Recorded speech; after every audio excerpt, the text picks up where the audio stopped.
Boo Carter is no longer a Vol. Joey Aguilar looks a little shaky, and the curse of the swamp is lingering around Tennessee. It's Florida week, and per usual, there's plenty to talk about. Welcome to the Volunteer State. I'm Tennessee beat writer Adam Sparks, along with John Adams of the Knoxville News Sentinel. On this episode, we're going to react to the inevitable exit of Boo Carter, and we're going to commiserate with UT fans who are worried about the upcoming Florida game. They're stressed about the swamp, and I think they probably should be. We'll see. We'll see what John has to say about that. But let's start off with the Boo Carter saga, which appears to be over or close to over. At least Tennessee's part of it. Um, I just told John off the air here. This is strange that I'm spending so much ink talking about a player that well, it's mid-November and a player just left the team, and that's what we're talking about as much as anything. But there's good reason for that. It's a little bit of a soap opera. So if you're a UT fan who's been in hibernation the last little while, I'll just give you a quick summary of the situation because we're recording this on Monday. And there was some developments on this day that we're recording from Josh Heupel's press conference and elsewhere. So here's sort of the summary of where we're at. Defensive back punt returner for UT, Boo Carter, was a no-show at the New Mexico State game on Saturday. He was on the inactive list, which we get before the game, but he wasn't in attendance. And I mean attendance like in the building. He was not in the stadium. About a dozen other UT players were inactive or were injured, and they were there. They were on the sideline. They were wearing their jersey. They ran through the tee, all that. They went through Vol Walk, all that sort of stuff. Josh Heupel, after the game, said Boo didn't meet the standards of the team, but he didn't provide any details to that. So that was Saturday. On Sunday, UT dismissed Boo Carter from the team, and we all expected that. That's what happened. A few minutes after we reported it for KnoxNews, Boo tweeted, put out a tweet and said that his season was cut short by injury and he was entering the transfer portal. Now, notably, the transfer portal doesn't open until January, so he is entering something that is opening in 7 weeks. Boo Carter's mother posted photos on Facebook of what appeared to be MRI records from a month ago. And when Boo apparently had his hip examined for a hip injury, now again that was a month ago. That wasn't like the last few days. But Boo was never listed on the SEC availability report. He never missed a game. He never missed a practice. So that was Sunday. On Monday, as we record this, I asked Josh Heupel at the press conference today if it was a mistake that Boo Carter was not listed on the SEC availability report the past few weeks. And Josh Heupel said, no, sir, not based on our athletic trainers. Now, notably, the SEC availability report is not a clear-cut injury report. If you are injured in the previous game, let's say, but the coaches and trainers expect that you will be available to play the next game, they don't have to list you. And so if Boo Carter had an injury or a minor injury, but they still knew he was going to play because he practiced every day, he's not going to necessarily be on the availability report. Finally, later on Monday, Boo Carter told footballscoop.com that he was confused by the dismissal. He said he told coaches on Friday that his hip hurt. And so they told him, according to Boo, the coaches told him, well, just go home. The next time he heard from them was on Sunday, and that's when he was dismissed from the team. John, that's a mouthful. What is your initial reaction to the final pages of the Boo Carter book at Tennessee now that we've gotten to the end of it? He left me laughing. I was amused by the whole thing as you were detailing the narrative. If he had even a modicum of self-awareness, I think he would realize he embarrassed himself. We've got the phantom injury now. So yeah, just move on. When you were going over that, I was thinking back to where Boo Carter was at one point in this journey, which wasn't as long as we thought it would be when he signed with Tennessee. Very athletic player, very talented guy, the kind of guy on a punt return you thought had a chance to score anytime he got the ball, that kind of player. And going back, I think to the spring when I wrote a column saying Tennessee needs to use him on offense. Yeah. Defense, offensive, special teams. He's a three-way player who really became a no-way player. And I don't know what's going on with him, how he thinks he benefited from this. I tell you what, though, whoever paid him, whoever funded his NIL project, man, he must be seething right now. Yeah, it didn't look like money well spent. That's for sure. And there's, Wow. there's been a few of those around college football. There's been a couple of those at Tennessee.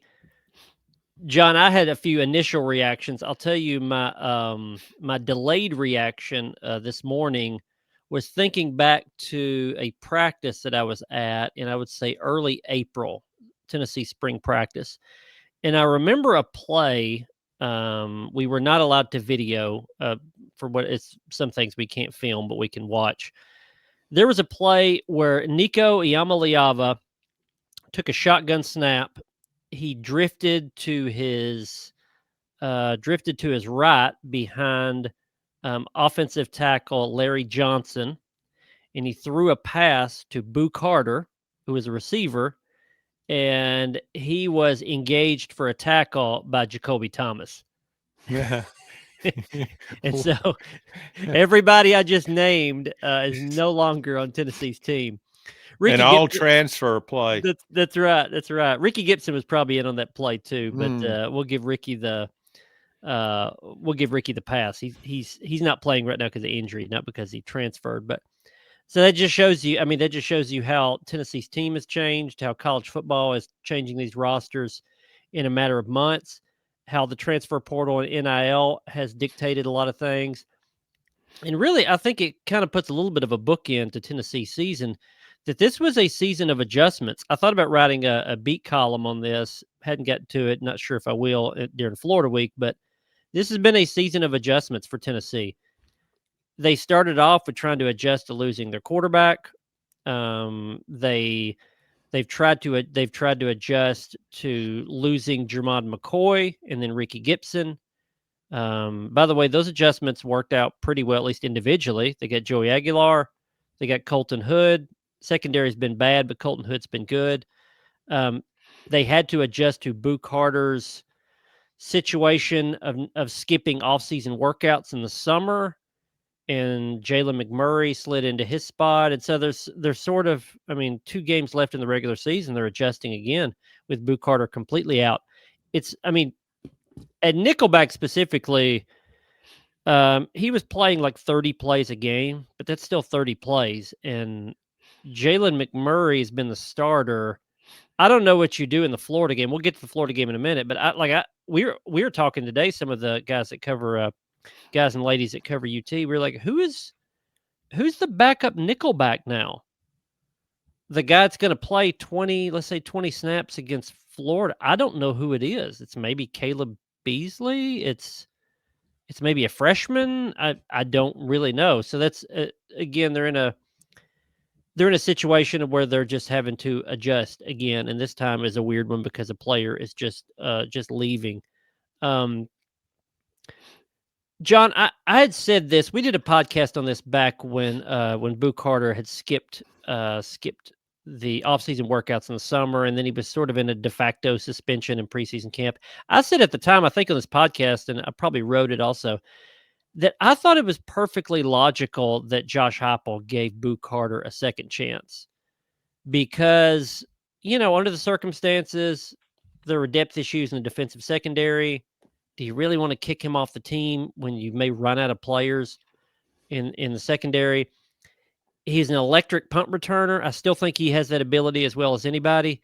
So, is it worth it if Boo Carter could return a punt for a touchdown against Georgia or Alabama or Oklahoma, I think most Tennessee fans would say, yeah, if he could give you one play like that in a big game and it was a difference in a win, it absolutely would be worth it. I thought it was logical that Josh Heupel gave him a second chance. I'm trying to remember. I feel like you agreed with that to some extent, but I think back then you said the punishment should have been different. Am I misremembering that? Yeah, I thought he should have been suspended for at least a game. Yeah. Yeah, just something that would stick rather Yeah, than. something that would send a message to him and a message to the team. Um, I mean, Josh Heupel just in all of his vagueness, which we're accustomed to by now, just thought he had to do some things. He had to meet some standards. And ultimately, I guess he failed to meet those standards, since one must have been show up for all the games unless you're physically unable to appear. Is Josh Heupel? So I'll tell you, John. Most of the reaction I've got from Tennessee fans is um, that Boo Carter is the one at fault almost completely here. I've gotten a little bit of Josh Heupel gave him too much slack, but I haven't gotten much of that. Do you think Josh Heupel is there any point in time where this comes back to hurt Josh Heupel? Maybe a criticism that he hangs on to guys too long, that that just his that he has poor judgment with dealing with players and discipline. I think that would be a stretch. I think if it happened again, maybe so, but I don't think there have been enough cases that the only thing you might tie into this, and this kind of gets back to roster management, where I think Josh Heupel needs to be better. Going back with Nico Yamaleava transferring out in the spring, and then Tennessee desperately needed a quarterback, worked out well. It was fortunate. It wasn't because Tennessee did the smart thing. It was because it just got lucky. And Joey Aguilar's done a nice job for the offense. One of the top 10 quarterbacks in passing yards per game. But really, when this thing was starting to unfold way back last December, and it was apparent that there were going to be issues with Nico and the Yamaleava family, uh, Josh Heupel probably should have made a move in the portal then.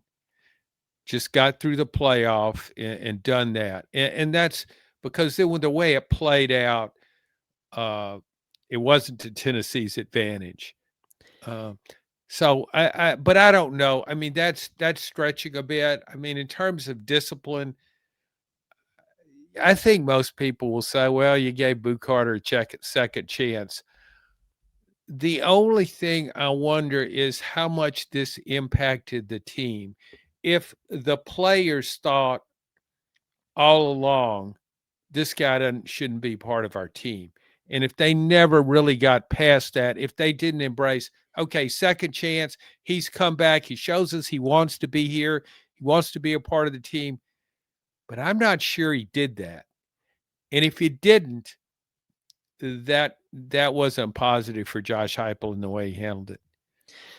Yeah, it's funny you talk about Nico, and you're right in that how Tennessee bounced back with Joey Aguilar helped Josh Heupel in being the victim of the Nico situation, right? Because it turned out well, so Sure. everybody can say, "Oh yeah," I Yeah. mean, it's when he said, nobody's bigger than the T in the power T. Mhm. He obviously made the right decision and said the right things, because in the end, it ended up with Joey Aguilar.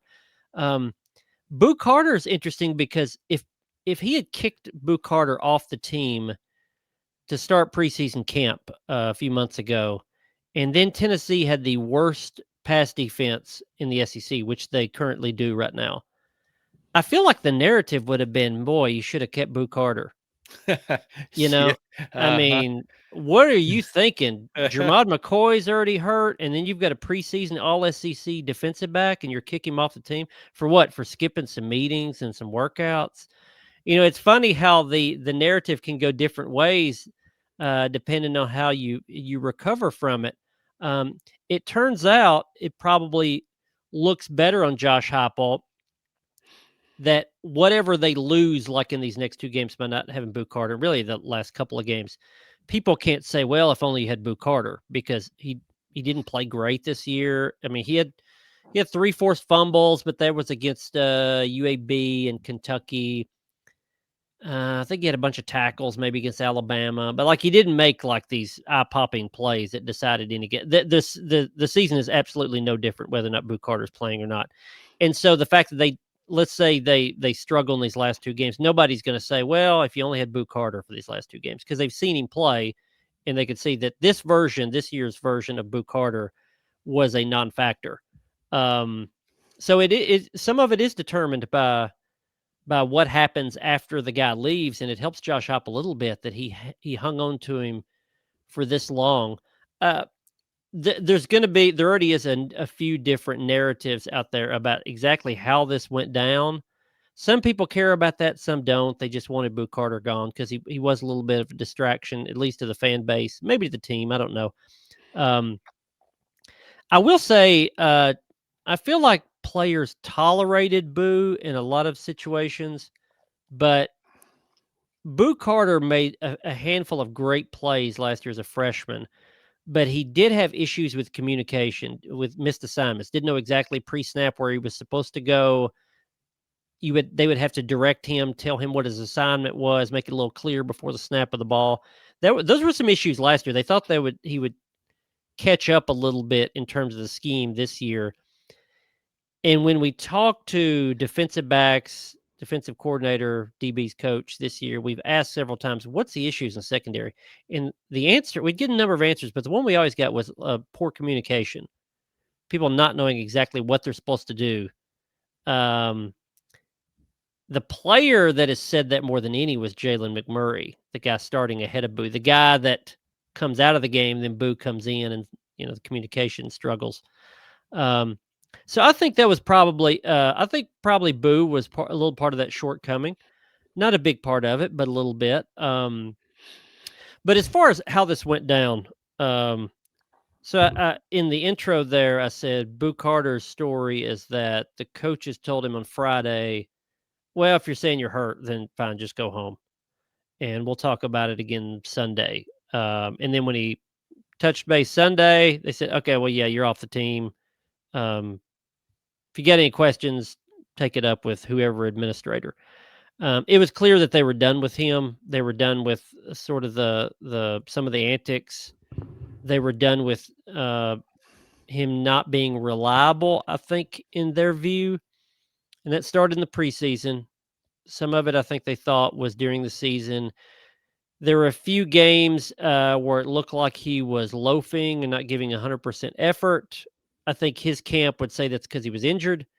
I don't think Tennessee completely bought that. But he was never on the injury report, didn't miss any practice.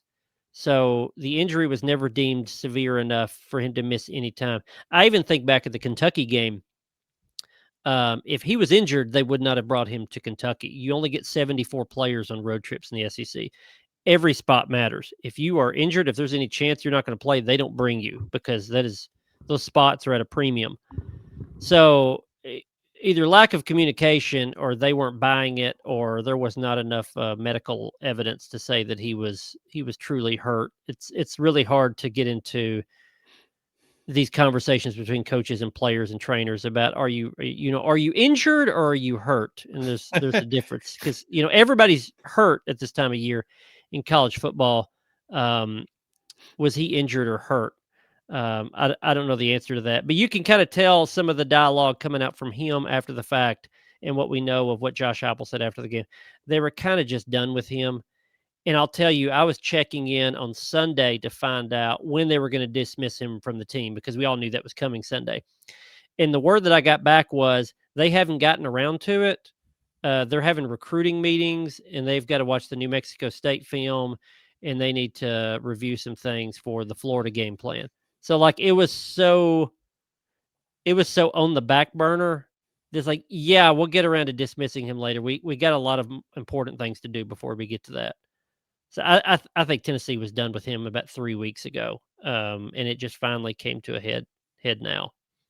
I'm glad, though, to have that off my plate as a beat writer because, John, you know how it works behind the scenes, and we'll tell the audience here, but I've had the Boo Carter is dismissed story written for 4 months, and it's just fresh. I freshen it up every 2 weeks. So I finally got to publish it, and I no longer have to use the Boo Carter is in the transfer portal story because that one was also on hold. But now we know he's headed to the portal eventually in January. So we wish him well. He will not be playing in the Florida game, and that's what a lot of Tennessee fans care about this week. John, Tennessee has not won in the Swamp since 2003. A good portion of the players on Tennessee's team were not alive then. Some of them are sort of just being told about this hex that they were not aware of. Is it a hex, John? Is this something that's actually palpable in this series? Yeah, I don't. People say you're jinx or somebody's a nemesis. It's really hard to explain that. In the 1990s, when Steve Spurrier was running the show, or when the early 2000s, when Urban Meyer was in charge of Florida football, yeah, that was the jinx.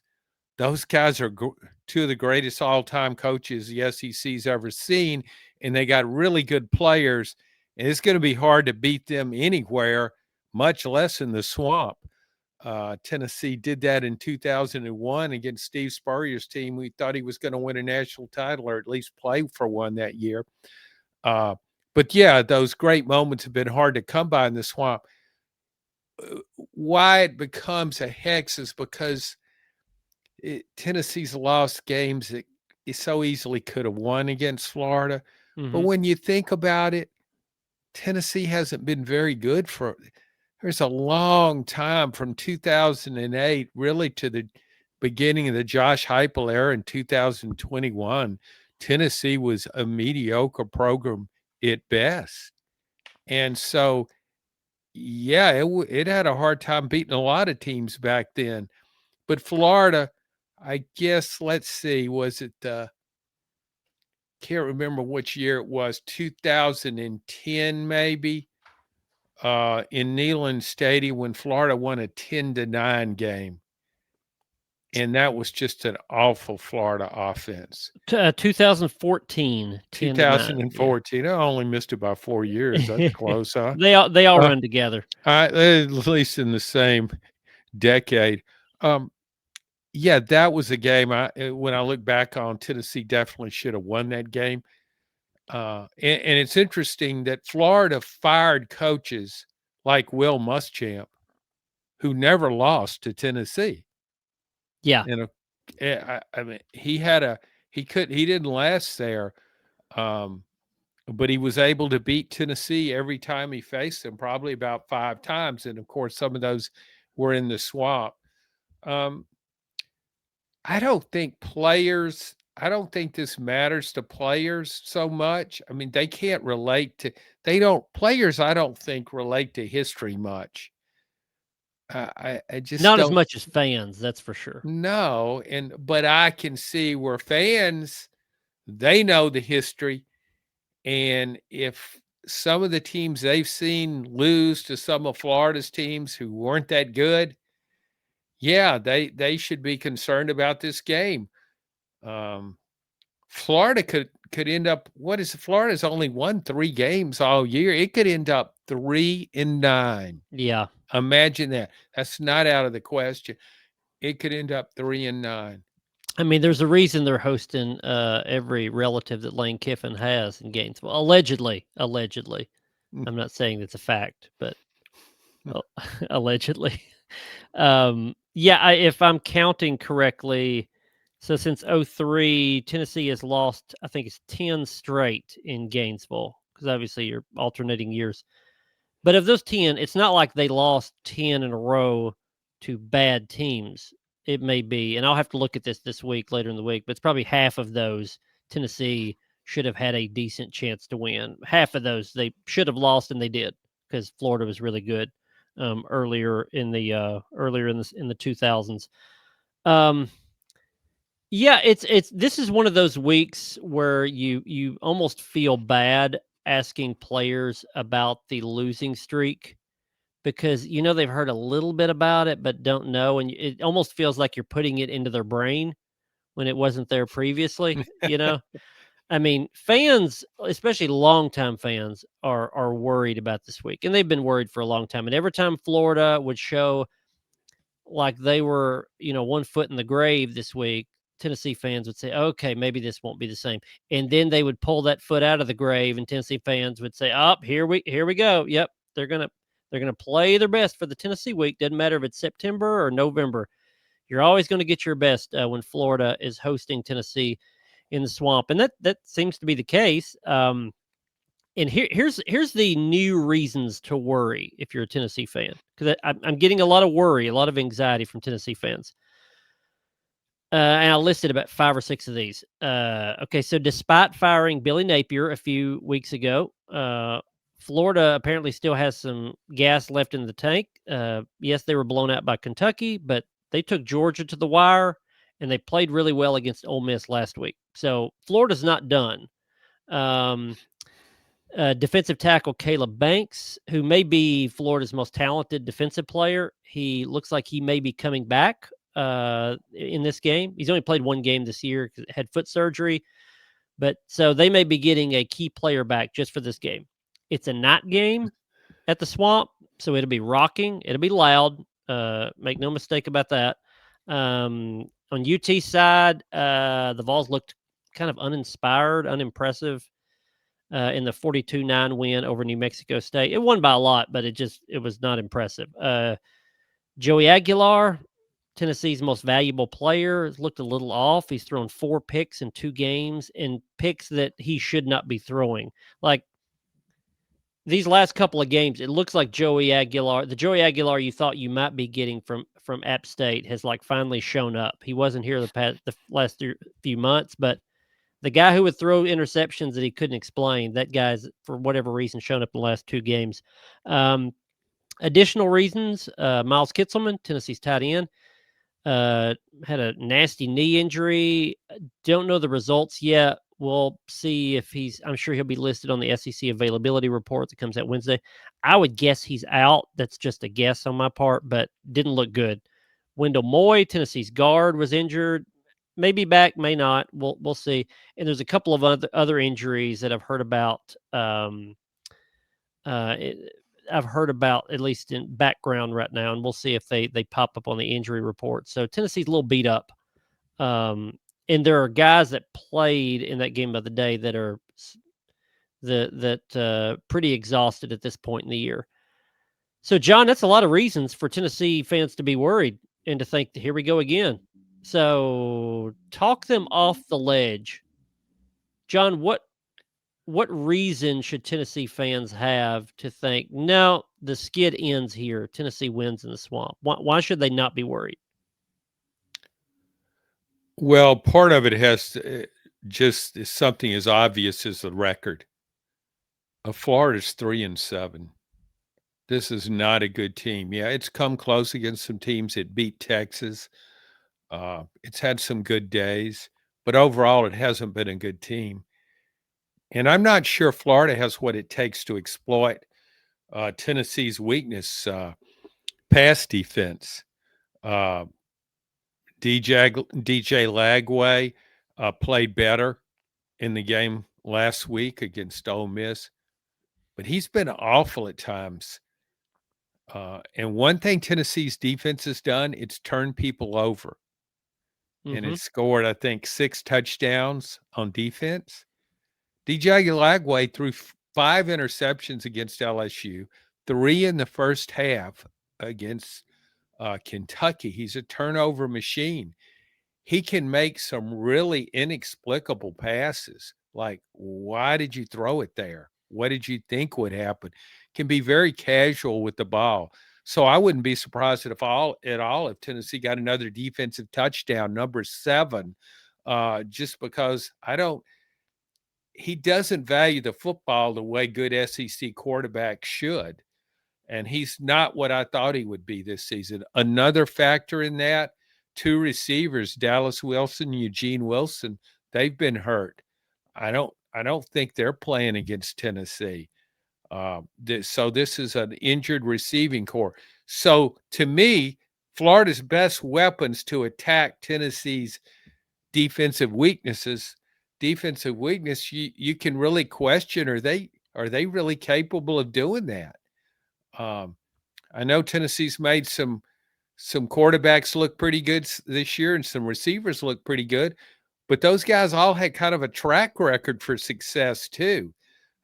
So I just don't know if Florida could exploit that well enough to win this game. And Florida's got some talent on defense, but again, it's given up big plays and it's worn down at times later in the game. So to me, this is a game. And one more thing. Yeah, a night game in the swamp could be pretty rowdy. But Florida fans, I think Florida probably has more front runners in its fan base Ooh, than any other SEC program does. that's a pretty big statement. Well, I just think they check out more easily than, say, fans do elsewhere. Uh, so I don't know. It may be to start the game. It may be kind of noisy, but I don't think you're going to get the swamp that Tennessee teams got when Steve Spurrier that was there, when Urban Meyer was there, or in some other more high-profile games. Yeah, it's funny you say that because that kind of popped in my mind that, well, number one, Tennessee usually plays this game in September. So Florida's always going to have juice in September. Playing this Sure. game in mid-November, already like a month into a coaching search. I still think early in that game you'll get the same noise level atmosphere that you would in September. But I do think you're onto something that I wonder if that's fragile. If if Tennessee takes a 14-3 lead or something, does that crowd continue to just lean on Tennessee's sideline and just keep that noise coming? Or at some point do they say, this season's over anyway, and just sort of let it go? I do wonder that if they're gonna if the Florida crowd, I think the Florida crowd will be as loud as ever because they know what this game means. They know they're defending this series. They know Tennessee, again, in these players' lifetimes, most of them have not won in the swamp. But I wonder if they give that up quickly if this looks like it's not going to be the same old Tennessee at Florida game. And on that note, I think Tennessee's got to strive to get there. Tennessee has been really good early in games. I mean, even they struggled in the New Mexico State game at times, but they were still up 21-0 early second quarter. They've scored on their opening drive in almost every game. They always come in with a really good script of plays to exploit something early on. I do think I hear everything what you're saying about Tennessee's pass defense versus Lagway and those receivers. Yeah, Lagway is a weird one because I've seen Lagway that was here last year for a brief moment, and you said, "Whoa, that guy's going to be a star," and then you see him since then, and it's just is like, where is it? I mean, I wonder whoever the coach is going to be at Florida, like, do they want to keep him or not? Or is he in their plans? Because he looks like right now he doesn't quite know what he's good at. Or he certainly can't do it consistently. On the other side of that, I mean, they took Ole Miss deep into the fourth quarter last week, but Ole Miss's running back Lacey, Kewan Lacey, rushed for, I think it was 220 something yards in that game. And I mean, that's got to be something Tennessee has to run the ball. They have to run the ball in this game. If they can do that, then this is a very, very, very winnable game. But with the D tackle coming back for Florida, maybe they'll have more talent up there. They already have a pretty good amount of talent, but that's where I think Tennessee is going to win or lose this game. If they can win the line of scrimmage. That's always sort of a cliche thing we say, but if Deshaun Bishop can rush for 100 yards, or if Tennessee can rush for, let's say, 180 or something as a team, then you can take control of this game and win. If Tennessee's got to be balanced. I think they're not going to. I think we've seen late in the year, you're not going to be able to just say Joey Aguilar throw for 400 yards. And by the way, don't turn the ball over and it's going to be fine, because he's either going to turn the ball over or you're going to be too one dimensional. It's just not going to work out. Tennessee has to run the ball. They've got some injuries on the offensive line. They do have some injuries at running back. I don't know if that'll keep anybody out, but there's some injuries there in the backfield for Tennessee. So we'll see. I mean, John, you've seen more of Florida than I have. Did it surprise you after the Kentucky game that they didn't quit? Because it seemed like that's when they were falling off a cliff, and suddenly they come back and play well against Ole Miss. What is that all about? Yeah, perhaps it speaks to today's climate in the NIL era and in college football in general. Teams can be in or out from one week to the next. It's their inconsistency seems to rule the day. I watched Florida against Kentucky. I've watched a lot of SEC football through the years, and many times I've heard fans bemoan the fact, well, our team just quit. They just gave up. I can't remember ever seeing a team that quit as blatantly as Florida did against Kentucky. I mean, if you want, you can put it this way: they really disrespected the game. I thought it was that apparent, and maybe that's old school thinking, respect for the game. You need to respect your NIL paycheck and play for the money. But I'm sure some Florida fans that were watching that thought as much, just completely gave up. And then they come back against Ole Miss a week later and give it all they've got and play the way they did against Georgia.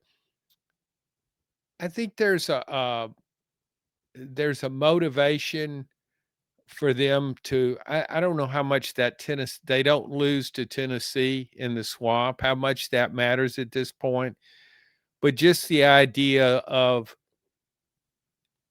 dealing some misery somebody else's way. The old saying, misery loves company. Well, Florida's pretty miserable right now, and I'd like to see Tennessee pretty miserable at the end of Saturday. So that gives it some motivation. But I think you made a really good point. You made it with the fans, and I think it applies to the players too. They may be all in and hyped up on that first snap, but if things don't go well, I don't think this team, you said the fans probably won't handle it well. I think the team will handle it even worse. I think you'll see if Tennessee can get up on Florida and Florida's playing poorly, makes some mistakes, Tennessee could win this by a surprisingly large margin, I think, having watched that Kentucky game. I think there's a chance where Florida would quit if things don't go its way first part of the game. Yeah, and maybe these losing streaks and all this history and all that, it's never mattered a lot to players. Maybe it matters even less now, but with so many guys hopping around in the transfer portal. Yeah. I was saying that on Tennessee's side, but maybe that's the case on Florida's side too. I mean, it's clear they have enough talent to play well against good teams if motivated. Florida Georgia is a rivalry. Florida played well in that game. There's a lot of stuff around Lane Kiffin and all that against Ole Miss. Who knows? Maybe Florida players are like, I want to impress my next coach, and played well in that game. When not motivated, they were awful against Kentucky. And so there's pretty good reasons for motivation against Tennessee in all that we've talked about, and there is a rivalry there. But yeah, if Tennessee jumps on them early, maybe all that energy leaves, and suddenly you have Florida players saying, "Well, what do I care?" I haven't lost to Tennessee at home in 23 years. What do I care? Yeah. Came here in the portal a year ago. I'm leaving in the portal in a month and a half. What do I care? See, maybe you get that. Again, Tennessee's got to impose their will on the line of scrimmage They need to score early. They need to set the tone. And they need to take care of the football, and that last one mostly goes to Joey Aguilar. They need Joey Aguilar of all the other games up until the middle of the Oklahoma game, and some of this last game. They get that Joey Aguilar, then Tennessee has a good chance. That being said, I haven't made my pick yet this week, but I'm probably going to pick Florida because I don't mind to pick Florida. I don't mind picking Florida to win and then Tennessee winning. I'm fine to be wrong, but until they show it, I don't know that I'll believe it. So I'm in that mode. That's how a lot of fans I think are too. Like I want Tennessee to win, but until they show that they can do it in Gainesville, I'm not going to believe it's going to happen. So maybe it happens this time. I'll be down there in Gainesville at Ben Hill Griffin Stadium, aka the Swamp. You can follow all our coverage leading up to the game, obviously on of the Vols at KnoxNews.com. I'll be down there at the Swamp covering it, and then obviously a whole lot of coverage coming after that game. By the way, share this podcast with your fellow UT fans. We'd love for you to subscribe as well, just to make sure you never miss one of our episodes. And thanks for listening to this edition of the Volunteer State.